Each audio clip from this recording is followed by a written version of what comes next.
tạp tạp và sông nam để ra và tây an trai nhau và câu bạc nam đi xe sát tây chân thọ ạc lệ trong vay dạ dạ tha tâm thế nè cô mà lo biểu vô ban chết cô sẽ ra nghe quanh chân vay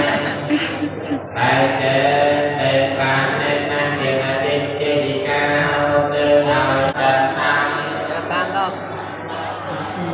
Hãy cho biết sao nhà tranh tô ban ở sau đất hai tôi là chẳng không ngay lòng can can không đi cho để sao đất hai một học quên nhà mấy giờ tôi chia cho bị xe anh sẽ lấy anh đừng buồn nói tạm mai anh đợi cái cuộc sống của nhân đời anh không vừa gặp quân cho nên tạm nhà đất anh để bà ta cho ngót vây ban là xa nơi nhà xa và cốt chia về nhà tại ban một chia thầy và cốt chia thầy cha gặp cha ông xa và thân rồi nhà một chia này các con thằng cô xa và sáng kia một chia về nhà đạo lan một chia này là sang và quân sa chia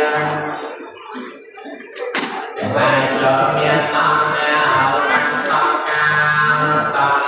đi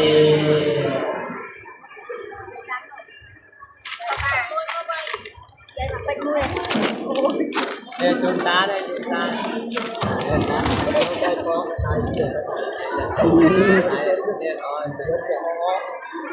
ở đây nó nâu ở đây nó nâu